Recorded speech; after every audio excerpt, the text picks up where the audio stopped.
Hola, muy buenas, bienvenidos a todos. En el vídeo de hoy vamos a continuar con el tema de los transformadores, donde vamos a ver las características de un transformador no ideal, es decir, la de un transformador real. Hasta ahora hemos tratado los transformadores como ideales, pero los tenemos que tratar como reales y conocer sus características. ¿Por qué? Bueno, pues porque ya vamos a ver que a la hora de calcular este voltaje, que lo calculamos a partir de esta ecuación, bueno, pues ya vamos a ver que realmente obtenemos un voltaje menor de lo que obtenemos con esta ecuación. ¿Por qué? Bueno, pues para entenderlo tenemos que entender estas características de los transformadores reales. Deciros que ya en el siguiente vídeo vamos a acabar con el tema de los transformadores y a partir de ahí el curso se va a complicar porque tenemos que ver circuitos RC donde tenemos resistencias y capacitancias, tenemos que ver estos circuitos en serie, en paralelo, en serie, paralelo, también circuitos RL donde tenemos resistencias e inductancias en serie, en paralelo, en serie, paralelo, y la combinación de estos tres circuitos RLC. Y como digo, el curso se va a complicar un poco más, pero esto no nos va a ayudar para crear circuitos electrónicos, porque para ello necesitamos conocer más componentes electrónicos. En este curso, bueno, pues estamos viendo los dispositivos electrónicos básicos, donde tenemos fuentes de alimentación, tenemos conductores, tenemos resistores, tenemos capacitores, inductores y transformadores. Pero eso, bueno, pues no nos permite crear circuitos electrónicos complejos. Para ello, como digo, necesitamos conocer más dispositivos electrónicos, que los vamos a ver en el curso de semiconductores y también en el curso de electrónica, donde vamos a ver las puertas lógicas, y eso ya nos va a permitir crear circuitos electrónicos complejos. Estoy preparando ya esos cursos para darlos cuanto antes, pero como digo, hasta que no veamos esos cursos no podemos crear esos circuitos electrónicos. Tenemos que pasar por lo básico, es decir, por los fundamentos de la electrónica. Ahora, ¿en qué consiste esto de las características de un transformador no ideal o un transformador real? Vamos a verlo rápidamente, y algunas ya las deberíamos de conocer.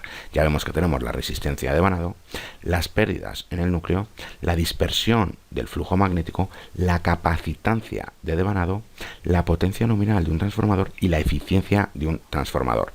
Esto de la resistencia de devanado, que ya lo deberíamos de saber, bueno, pues recordar lo siguiente, que cuando tenemos un inductor, ya sabemos que el inductor tiene una resistencia interna que se conoce como resistencia de devanado y aparece en serie a ese inductor. Y como estamos con un transformador y tenemos dos inductores, bueno, pues cada uno de esos inductores ya sabemos que tiene una resistencia interna que aparece en serie para cada uno de los inductores. Aquí lo tenemos.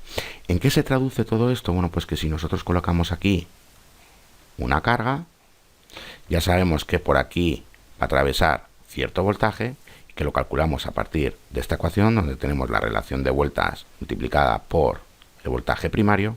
Bueno, pues el que vamos a obtener aquí realmente va a ser menor del que obtenemos con esta ecuación. ¿Por qué? Porque recordad que aquí tenemos caídas de voltaje. Como tenemos caídas de voltaje, algo de voltaje se pierde y el voltaje que llega aquí va a ser menor que el que obtenemos con esta ecuación.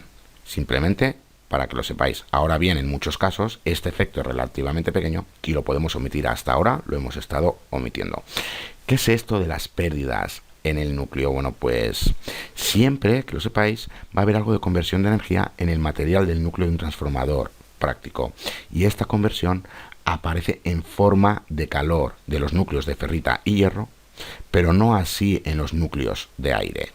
Ahora bien, tenemos dos partes de estas dos pérdidas de energía.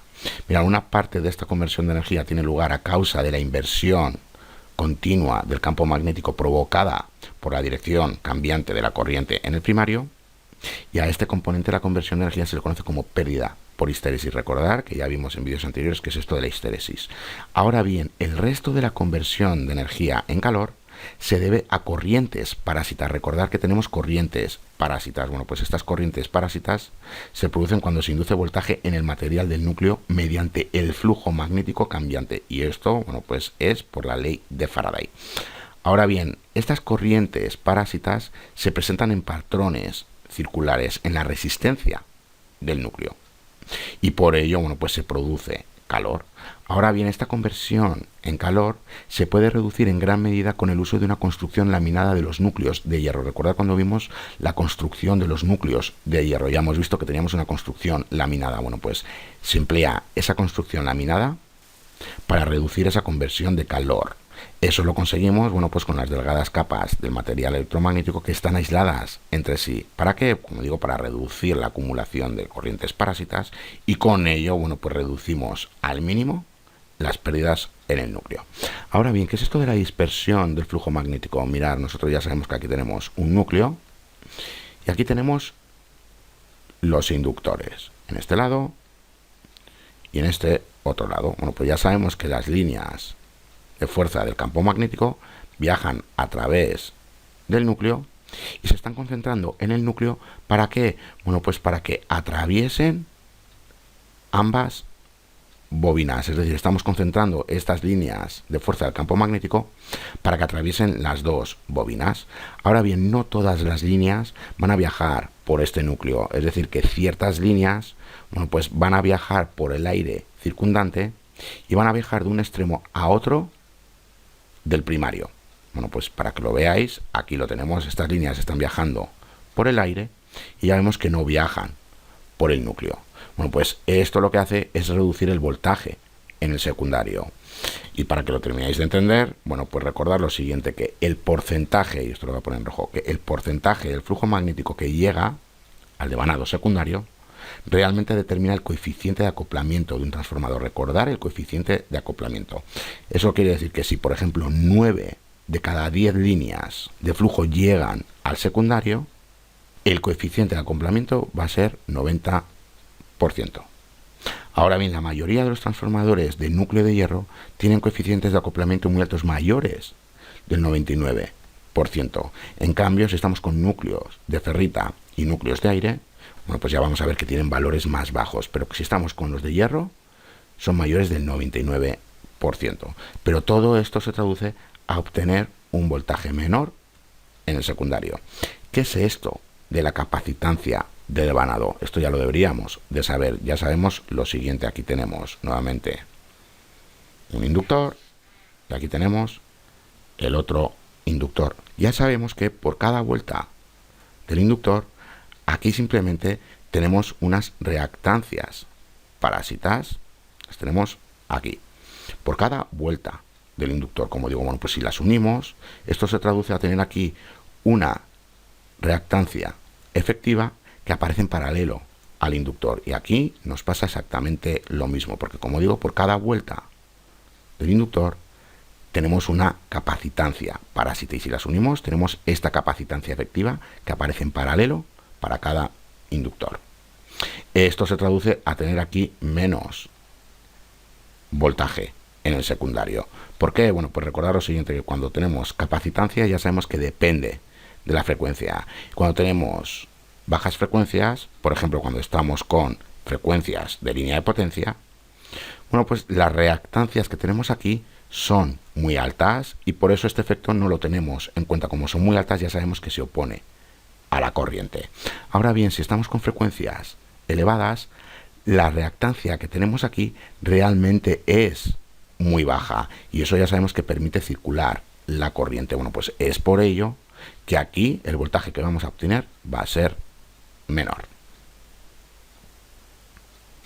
¿Qué nos pasa con la potencia nominal de un transformador? Mirad, generalmente los transformadores se clasifican de la siguiente manera. Tenemos voltios, amperios, luego tenemos el voltaje secundario y el voltaje primario, da igual el orden, y también tenemos la frecuencia a la que opera ese transformador. Por ejemplo, bueno, pues podemos tener 2 kilovoltios amperios, podemos tener 550 y aquí la frecuencia a la que opera que puede ser 60 hercios.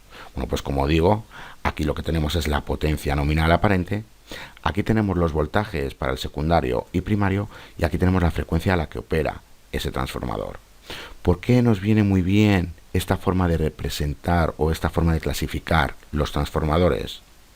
Bueno, pues a la hora de escoger un transformador, como digo, esto nos viene muy bien. ¿Por qué? Bueno, pues imaginad lo siguiente, que estamos con 50 voltios en el secundario. Como estamos con 50 voltios en el secundario, ¿cuál es la corriente que circula por la carga cuando tenemos estas especificaciones de aquí? Bueno, pues como tenemos estas especificaciones, ya sabemos que tenemos aquí la potencia en el secundario entre el voltaje secundario, es decir, que tenemos los siguientes 2 kilovoltios amperios y aquí tenemos los 50 voltios en el secundario. Bueno, pues ya vemos que aquí tenemos 40 amperios. ¿Qué pasa si estamos trabajando con 500 voltios en el secundario? Bueno, pues realizando esta sustitución aquí abajo en el denominador, ya vais a ver que vais a obtener 4 amperios. Bueno, pues tenemos 4 amperios cuando tenemos 500 voltios en el secundario con esta clasificación de aquí, y aquí tenemos 40 amperios cuando estamos trabajando con 50 voltios en el secundario con estas especificaciones de aquí. Bueno, pues estas son las corrientes máximas que el secundario puede manejar cuando estamos en este caso o con este otro caso. ¿Y por qué nos viene muy bien especificar la potencia mediante una potencia aparente y no en vatios, que sería la potencia real o activa? Bueno, pues la razón es la siguiente. Ya sabemos que si en el transformador la carga es puramente capacitiva o puramente inductiva, ya sabemos que la potencia real, es decir, los vatios que se suministra la carga, tiene que ser igual a 0. Ahora bien, la corriente para un voltaje secundario que sea igual a 500 voltios, que la reactancia capacitiva sean 100 ohmios y la frecuencia sea igual a 60 hercios, bueno, pues con estos datos ya vemos que tenemos una corriente de 5 amperios. Pero ya vemos que estos 5 amperios sobrepasan a los 4 amperios cuando estamos con el secundario con 500 voltios.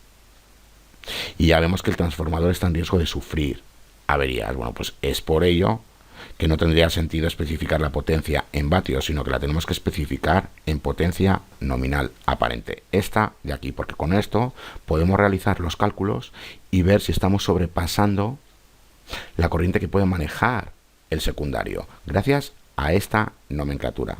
Ahora bien, ¿qué es esto de la eficiencia de un transformador? Bueno, pues la eficiencia de un transformador, que la representamos de esta manera, simplemente mide el porcentaje de potencia de entrada que se suministra a la salida, es decir, que tenemos potencia de salida entre potencia de entrada y todo ello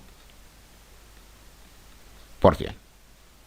Y deciros que en la mayoría de los transformadores de potencia, bueno, pues que tienen eficiencias mayores del 95% bajo carga. Bueno, pues simplemente para que lo sepáis.